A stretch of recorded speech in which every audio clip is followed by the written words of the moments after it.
Tout au long des années, j'ai fait beaucoup d'enseignements dans beaucoup d'endroits différents sur la façon d'avoir une bonne relation avec Dieu, avec soi-même et avec les autres.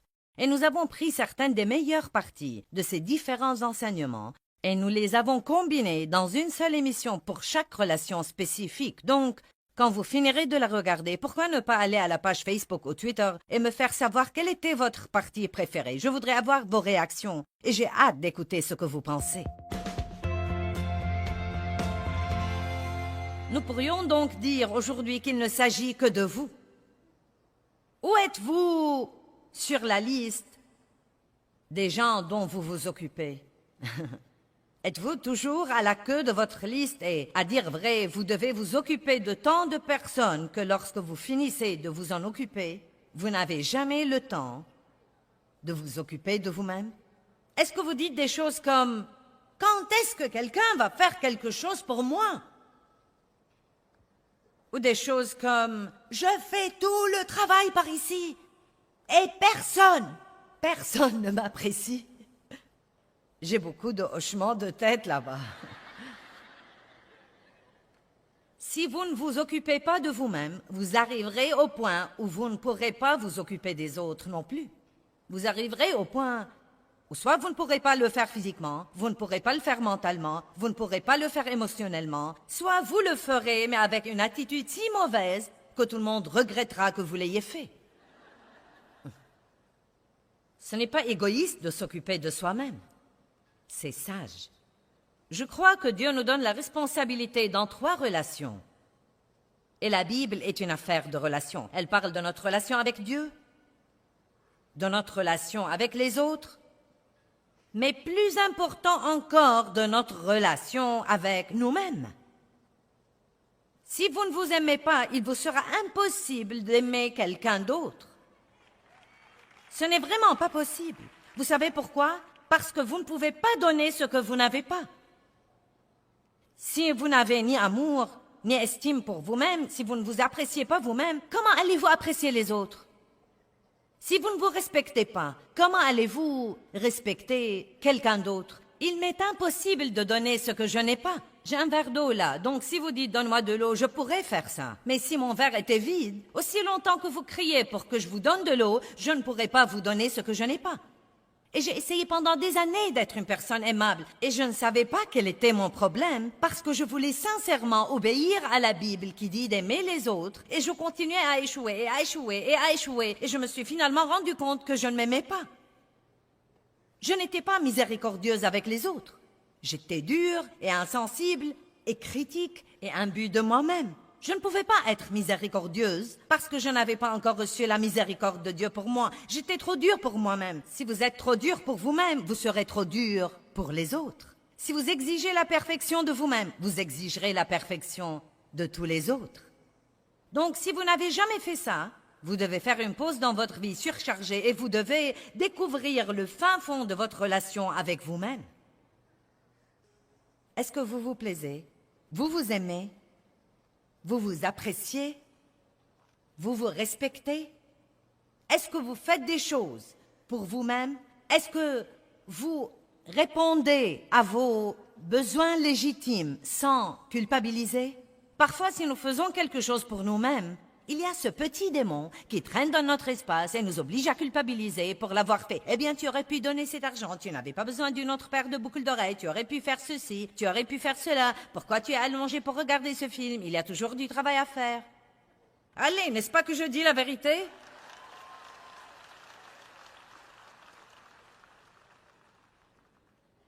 Nous ne sommes pas sur Terre que pour prendre de la place et respirer. Il n'y a rien que j'aime mieux que de voir mes enfants s'amuser. Et j'aime vraiment les voir se réjouir les uns des autres. Je ne crois pas que nous nous rendions compte combien Dieu se réjouit quand nous nous réjouissons les uns des autres et que nous nous amusons. Je ne crois vraiment pas que quelqu'un aime bien rire plus que Dieu. Il a créé l'amusement. Il a créé le rire. Il a créé la joie. Le diable est celui qui a amené le malheur, et la misère, et la tristesse, et la dépression, et le désespoir, et le découragement, et la colère, et le non-pardon. Il ne vient que pour détruire, mais Jésus a dit « Je suis venu afin que vous ayez la vie et que vous en jouissiez ». Vous ne pouvez jouir de votre vie si vous ne jouissez pas de vous-même.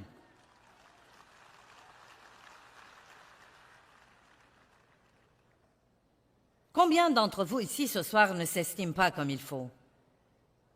Combien d'entre vous ne s'aiment pas tant que ça? Maintenant, j'ai un tas de ça, vous savez.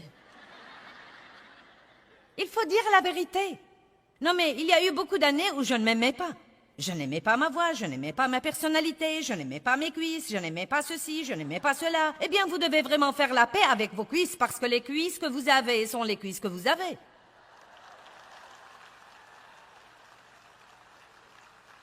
Prenez ce que vous avez et faites de votre mieux avec ça. Si vous pouvez, améliorez-le. Mais si vous êtes coincé avec ça, apprenez à l'aimer. Amen. Ça ne vous servira à rien de regarder les autres personnes. Oh, si seulement j'étais comme toi, si j'avais tes cheveux, si seulement je pouvais chanter comme ça. Vous n'avez pas ça. Point final. Ça ne va pas arriver. Apprenez à vous aimer.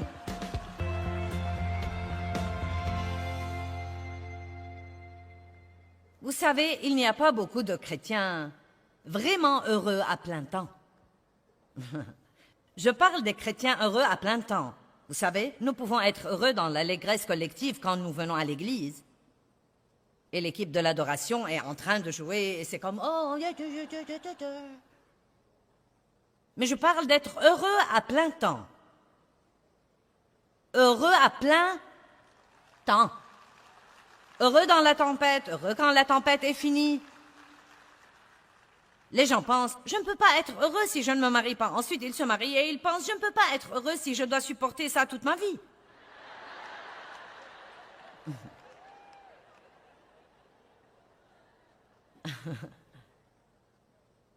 Vous savez ce qu'on dit?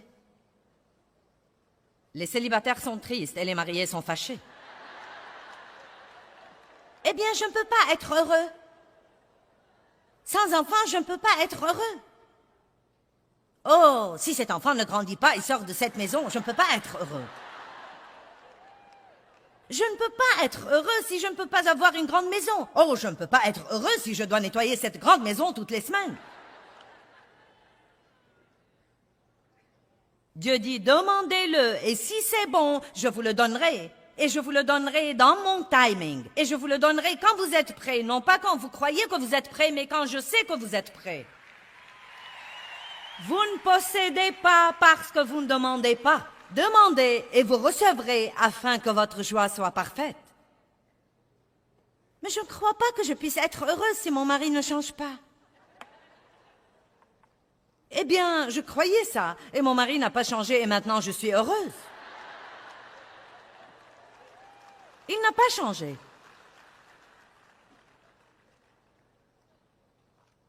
Non, mais il n'y avait pas grand-chose qui n'allait pas chez lui. C'était moi qui avais le problème et je croyais qu'il devait changer pour que je puisse être heureuse. Et quand j'ai finalement découvert que je devais prendre la responsabilité de ma propre joie et arrêter d'essayer de donner à quelqu'un d'autre la tâche de me faire plaisir, une des raisons pour lesquelles j'étais malheureuse et que j'étais résolue à être le genre de personne que Dieu voulait que je sois, mais j'essayais en réalité de faire ça toute seule. Je ne connaissais pas, vous ne possédez pas parce que vous ne demandez pas. Maintenant, s'il y a quelque chose qui se passe en moi, qui doit être changé, je demande simplement à Dieu de me changer. Je ne lutte pas avec ça. J'étudie la parole et je demande à Dieu de me changer. Je n'essaie pas de me changer et essaye de me changer et essaye de me changer et essaye de me changer. Je n'ai pas le temps de faire la danse pour amener tout le monde à m'aimer.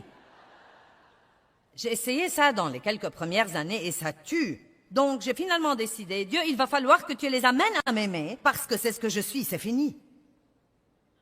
Et je ne peux pas essayer de faire les choses d'une façon pour vous, et d'une autre façon pour vous, et d'une autre façon pour vous. Donc, je crois que Dieu me donne la grâce. Priez pour des portes ouvertes. Priez Dieu d'ouvrir des portes que vous ne pouvez pas ouvrir, et de fermer des portes qui doivent être fermées et que vous n'êtes pas prêt à fermer. Vous m'avez entendu? Ne priez pas Dieu juste d'ouvrir des portes, priez-le de fermer des portes dans votre vie qui doivent être fermées. Commencez à être honnête avec Dieu. Commencez à être responsable devant quelqu'un et confessez des choses et demandez la prière. Ouh! Vous allez exaspérer le diable quand vous faites ça, parce qu'il veut que vous mettiez un masque artificiel sur votre visage, le Seigneur soit loué. Alors que dedans de vous, vous êtes presque détruit. C'est incroyable ce que nous faisons quand nous cachons des trucs. Ne jouez pas au plus fin les uns avec les autres. Vous n'êtes pas obligé d'être parfait toute la semaine. Comment était ta journée hier? Eh bien, j'ai mal agi toute la journée hier. Vraiment mal. Mais je suis content que Dieu soit miséricordieux et qu'il soit prêt à me pardonner. Je lui en ai parlé. Il m'a pardonné. Et vous pouvez prier pour moi aussi, car j'ai besoin de toute aide. Amen. Et non pas, comment étais-tu hier? Très bien. Amen. La première chose qui arrive chaque jour, vous devez dire « Dieu merci pour cette journée et je sais que je ne peux rien faire sans toi, donc s'il te plaît, sois avec moi et aide-moi dans tout ce que je fais. Je te le demande. » Je demande de pouvoir élever mes enfants sans perdre la raison. Je demande de conduire dans le trafic pour aller au travail sans me fâcher et faire des choses odieuses. Je demande de ne pas manger à l'excès aujourd'hui car je suis tentée sur ce plan. Je demande Dieu. Nous devons demander. Il y a une puissance incroyable, incroyable dans la prière. Quand un homme juste prie, une puissance énorme devient disponible. Vous dites, eh bien c'est mon problème, je ne suis pas un homme juste. Si vous êtes régénéré, vous êtes juste devant Dieu par le sang de Christ. Peut-être que vous ne faites pas tout comme il faut, mais croyez-moi, vous êtes juste devant Dieu. Combien d'entre vous culpabilisent dans votre vie et c'est un lourd fardeau et vous en avez par-dessus la tête et vous voulez apprendre à vous en libérer? Eh bien, j'avais un problème énorme, énorme, terrible avec la culpabilité dans ma vie. Et je peux dire ici aujourd'hui que bien que ce fût un combat énorme et qui a exigé beaucoup d'études, j'ai été délivrée, complètement délivrée de la culpabilité. Or, cela ne veut pas dire que si je fais quelque chose de mauvais, je n'ai pas du chagrin à cause de mon erreur. Je ne veux pas faire de mauvaises choses. Je n'aime pas du tout sentir que j'ai offensé le cœur de Dieu. Mais je crois qu'il y a une différence entre avoir du chagrin saint pour avoir offensé le cœur de Dieu, admettre ça, en discuter tranquillement avec Dieu, obtenir son pardon et aller de l'avant, c'est une chose différente de porter toujours ce terrible fardeau de culpabilité et de le laisser vous rabaisser et vous voler votre vie jour après jour après jour après jour. Jésus a fait tout ce qu'il devait faire. Il attend que nous le croyions. Et je vais vous montrer la preuve dans la parole de Dieu aujourd'hui. Comme quoi, il nous a non seulement pardonné nos péchés, mais encore ôté la culpabilité. Et c'est à nous de le croire ou non et d'arrêter de vivre d'après nos sentiments et de commencer à vivre d'après la parole.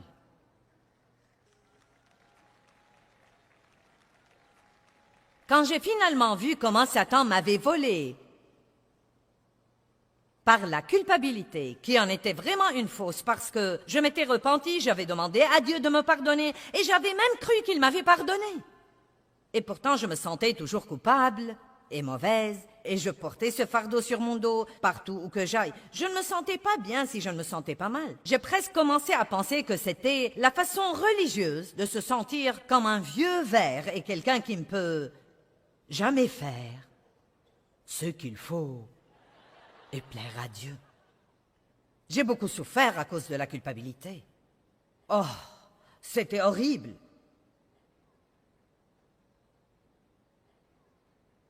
Je me levais, je désirais que ce soit le temps de dormir, et je dormais et je désirais me lever. Parce qu'il était toujours là. Il rôdait. Tu n'as pas. Tu n'es pas. Tu aurais dû. Tu n'aurais pas dû. Tu devais savoir mieux. Tu l'as fait encore une fois. Tu ne seras jamais gentil. Pour qui te prends-tu pour prêcher les autres? Eh bien, je vais exaspérer tous les démons religieux en disant je suis debout ici devant vous aujourd'hui et je n'ai pas une once de culpabilité pour quoi que ce soit.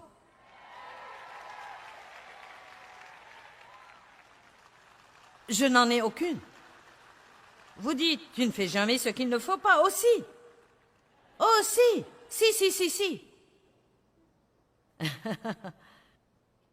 Non, mais si je pense une pensée égoïste, c'est mauvais. Si je pense une pensée critique au sujet de quelqu'un d'autre, c'est mauvais. On ne fait pas toujours ce qu'il faut.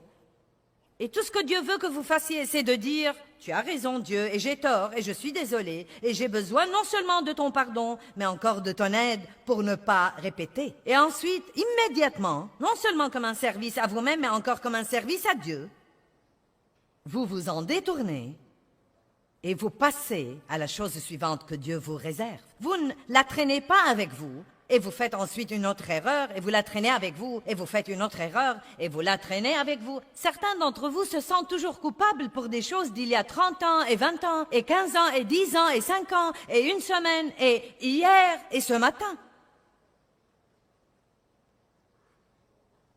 Allez, la Bible nous enseigne que Jésus-Christ est notre remplaçant, et que nous sommes cohéritiers avec lui, et que tout ce qu'il a souffert pour triompher, toute victoire qu'il a remportée pour nous, quand il a pris le péché à la croix, et est mort là, avec ça, à ce moment-là, le péché a perdu sa puissance sur quiconque croirait vraiment en Jésus-Christ, car ce que Dieu a vu ce jour-là sur la croix, en Christ, il a vu chaque personne qui croirait en son Fils unique, Jésus-Christ, et se fierait à lui pour son salut.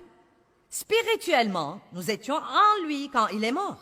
Nous étions en lui quand il a ressuscité des morts. D'après la Bible, nous sommes assis en ce moment dans les lieux célestes en Jésus-Christ. Bien que nous soyons debout ici en ce moment, nous sommes encore en lui. Et si vous ne savez pas qui vous êtes en Christ, vous ne comprendrez jamais ceci. Ce n'est pas « j'espère, il se peut », c'est un fait. Donc, c'est quelque chose d'ici, du côté du ciel, qui est tout à fait accompli. C'est déjà fait. C'est accompli. Votre nom est là. Votre demeure est déjà bâtie. Amen. Et tous ces bons trucs. Donc, nous nous détournons du péché ici. Je suis mort au péché. Je vis pour Christ. Je suis mort au péché. Je vis pour Christ. Hop. Minute. Il n'y a aucune condamnation pour ceux qui sont en Christ. Je suis désolé. Je me suis repenti. Je suis pardonné. Tu n'as rien à voir avec moi, diable. Je vais continuer à faire des progrès, à marcher vers ma relation avec Dieu. Mais ce qui arrive normalement, c'est que les gens sont coincés quelque part. Et ils arrêtent de grandir. Et ils n'ont jamais la joie que Jésus veut qu'ils aient pendant qu'ils sont ici. Celui qui n'a point connu le péché est devenu péché. Il a pris notre péché. Et puisqu'il l'a pris et l'a payé, nous ne devons pas le garder et le payer. Non seulement les péchés que nous avons commis avant de demander à Christ de venir dans notre vie, mais tous les péchés que nous commettrons tant que nous sommes vivants sur terre. Tous les péchés ont été traités sur la croix. Tous les péchés. Bien, maintenant le verset 10 est une grande chose ici. Versets 10 et 11. Car il est mort, et c'est pour le péché qu'il est mort, mettant fin à sa relation avec lui une fois pour toutes, et la vie qu'il vit, et c'est pour Dieu qu'il vit, en communion ininterrompue avec lui. Maintenant voilà. Le moyen d'avoir la victoire sur le péché, c'est de vivre dans une communion ininterrompue avec Dieu. Arrêtez de vivre sous la loi et d'avoir toutes vos listes de tout ce que vous devez faire ou ne pas faire de peur de fâcher Dieu. Laissez le côté légal. Mettez-le de côté et comprenez que Jésus a gardé la loi, il a accompli la loi, il a écrit la loi dans vos cœurs, et plus vous communiez avec lui, plus vous êtes proche de Dieu, plus vous saurez ce qu'il faut et ce qu'il ne faut pas, et plus vous êtes proche de Dieu, plus vous aurez la force de faire ce qu'il faut et de dire non à ce qu'il ne faut pas.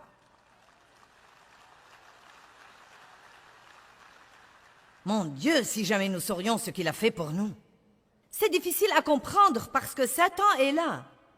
Et essaye de dire, tu veux rire, ça ne pourrait être aussi simple que ça. Tu crois que tu peux aller faire ce que tu voudras et ensuite t'excuser et tout sera pardonné? Nous devons comprendre que Dieu est un Dieu de cœur et qu'il voit nos cœurs. Si vous faites le faux et que vous cherchez une excuse pour pécher, je ne peux pas vous aider. Il n'y a rien que je puisse faire. Mais si vous êtes sérieux, si vous aimez vraiment Dieu, et que vous savez que Jésus est votre seul espoir, et que vous voulez vraiment vivre pour plaire à Dieu, et c'est le cas, sinon vous ne seriez pas ici. Il ne s'agit pas de ce que vous faites. Maintenant, il se peut qu'il y ait certains surfeurs de chaîne en ce moment qui ont plutôt par hasard regardé cette émission et vous essayez de voir si je suis folle ou si j'ai quelque chose que vous aimeriez écouter. Et je ne sais pas où vous en êtes, mais croyez-moi, si vous aimez Dieu, si vous avez reçu Christ comme votre sauveur, et si vous voulez vraiment vivre la vie que Jésus est mort pour que vous viviez, vous n'allez jamais faire ça si vous êtes accablé de culpabilité tout le temps à cause de tout le mal que vous auriez jamais fait. Il n'y a aucun mal que nous avons fait que Dieu ne puisse pas réparer par le sang de Jésus-Christ. Rien. Vous êtes-vous jamais lassé de travailler sur vous-même ou jamais demandé pourquoi plus vous faites de gros efforts pour ne pas faire quelque chose, plus vous le faites? J'écoutais un message au sujet de ne pas trop parler ou dire de mauvaises choses et j'ai décidé, c'est fini, je vais rentrer à la maison et je vais fermer ma bouche et je ne vais pas dire une seule chose, car si je ne dis rien, je ne peux pas m'attirer des ennuis. Eh bien, la chair passe toujours d'un extrême à l'autre. Je parlais trop et ma solution humaine à ça était de ne plus parler. Et nous savons que ça ne marche pas. Donc, quand tout le monde a voulu savoir ce qui n'allait pas chez moi, cela m'exaspérait, car je pensais, vous n'aimez pas que je parle, vous n'aimez pas que je ne parle pas, quoi que je fasse, je ne peux pas plaire aux autres. Quelqu'un comprend de quoi je parle? Je ne comprenais pas que le changement vient de l'intérieur vers l'extérieur. J'essayais toujours de me changer de l'extérieur. Ce que je devais faire était de dire, Dieu, tu sais, j'ai été convaincu par ce message, j'ai vraiment un problème sur ce plan, mais je ne peux pas me changer, Dieu, j'ai besoin que tu me changes toi-même. Je me fie à toi, Dieu, pour me changer. J'ai besoin de grâce, Dieu, de grâce et de plus de grâce pour m'aider dans cette situation. Et ensuite, quand j'ai totalement compté sur Dieu, j'ai eu accès à sa puissance par ma foi, et ensuite, tout à coup, j'ai remarqué, waouh, je change. Je ne sais même pas comment c'est arrivé. Je ne suis plus en train de dire des bêtises comme avant. Waouh, ce doit être Dieu. Et c'est ce qu'il veut. Galates chapitre 3, verset 5.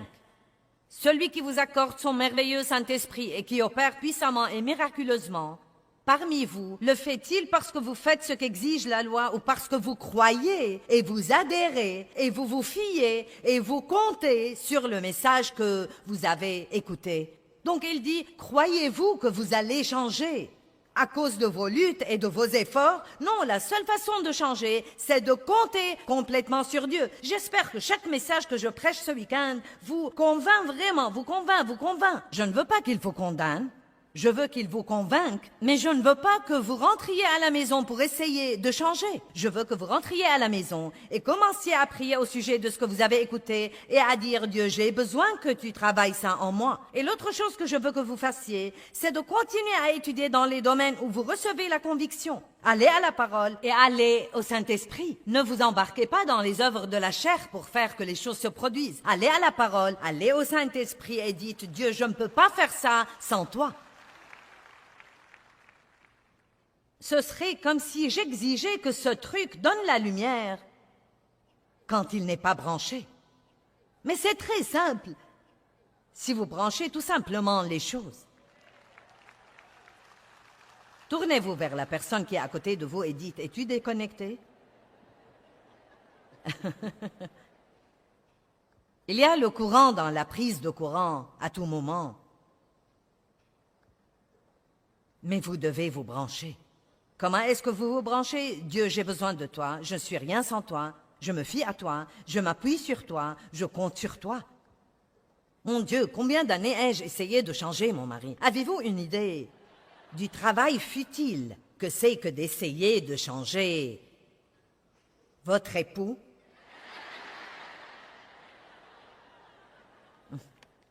Non, mais parlez de quelque chose qui vous épuise, mes chers, et ça y est. Je reste à la maison avec nos enfants toute la semaine et ensuite tu viens et tout ce que tu fais, c'est de jouer au golf et de regarder ce sport à la télé. Et moi? Je ne pensais pas au fait qu'il travaillait toute la semaine. Et ceci était quelque chose qu'il aimait. Et d'ailleurs, je n'étais pas aussi agréable pour qu'il passe le temps avec moi. C'est la vérité, je ne l'étais pas. J'étais casse-pied et manipulatrice et autoritaire et égoïste et égocentrique. Oui, j'étais exactement comme ça jusqu'à ce que Dieu s'est saisi de moi. Et pas seulement ça, j'allais à l'église comme ça tout le temps. Et aller à l'église ne m'a pas du tout changé. Allez à l'église autant que vous voudrez. Ça ne veut pas dire que vous allez changer. Vous changez quand vous commencez à prendre la parole au sérieux et quand vous commencez à crier à Dieu et à dire « ça ne me satisfait pas de rester comme je suis ». Je sais que Dieu a changé ma vie et que je ne suis rien sans lui. Nous sommes la tête et non la queue, en haut et jamais en bas. Nous sommes hardis et intrépides et confiants et nous n'allons pas laisser le diable gagner. Allez maintenant, levez-vous tous et louez Dieu.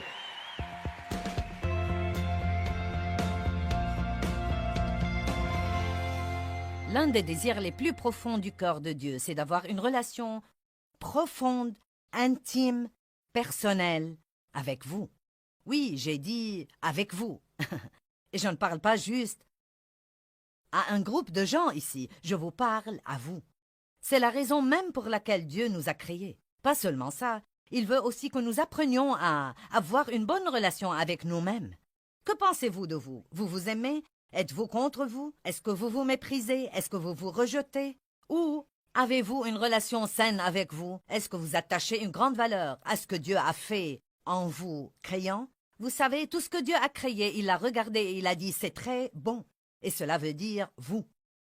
Oui, nous faisons tous ce qu'il ne faut pas, mais vous êtes une bonne personne au très fond de vous et Dieu veut avoir une merveilleuse relation, une relation intime avec vous. Et à ce moment-là, nous pouvons apprendre à aimer les autres d'une façon saine et vivifiante.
toda esa cuestión.